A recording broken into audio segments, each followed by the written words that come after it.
I'm writing a movie that is basically one of those typical dance or cheerleading or gymnastics movies where unlikely people come together, they get good at it as a team. But the twist with mine is that it's a color guard.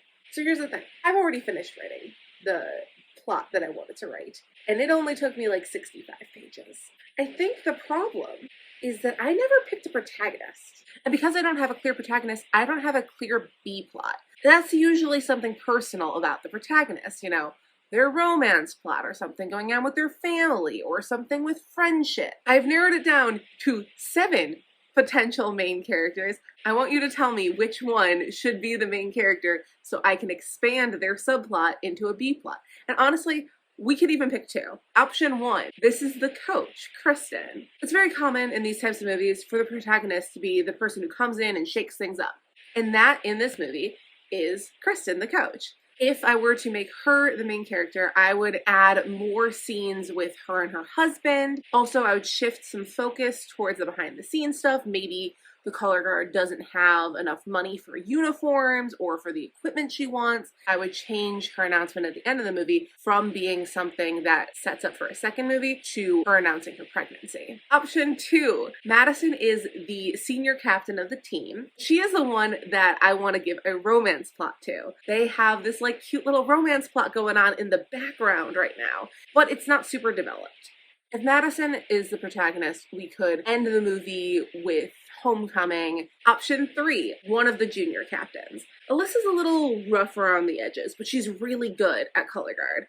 Right now, Alyssa is the character that we go to find out what people are thinking, because she is the one who isn't afraid to speak her mind. I could very much amp up the bitchiness at the beginning and have her slowly become a better person. Option 4, Rachel is a returning senior to the team, called out by Kristen during the audition process as not really caring enough. And so her subplot is trying to prove that she does care. As of right now, I have her proving that she cares about the team by recruiting Nia onto the team and teaching Alana, a freshman, how to do color guard. I could definitely expand this plot and make her having to prove it throughout the movie. Option 5, Noah is the only boy on the team. The team and the coach don't really know how to handle it.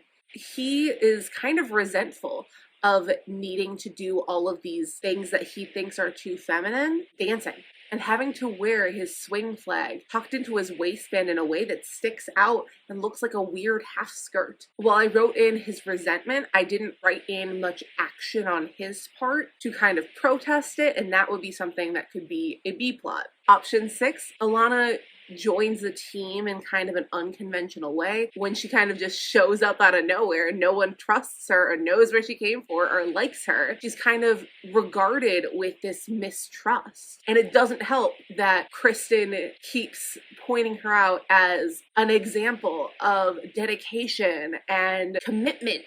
She's not good at color guard. Her story would be working super hard to get okay, slowly kind of winning them over. Right now I have Riley saying early on she doesn't think that Alana's gonna even make it to band camp. I would put at the end Riley telling Alana that she grows on people like moss. And I'd probably add in some more outright bullying. Option 7, Lexi. At one point, half the band is out with hand, foot, mouth. And when they're just starting to recover from this, and most of the people are back for the football game, Lexi's mom storms over, pulls her out, calls it a sideline sport, and that really affects the morale of the band. So when Lexi sneaks out of the house and joins the band for the final competition, it boosts everyone's morale again. If Lexi was a protagonist, I would be adding more scenes about her home life and her friendship with Zoe. I'd show her family and how they're all about church and sports, and she's artsy and wants to be a tattoo artist. So I don't know. Who do you think is the protagonist? Let me know.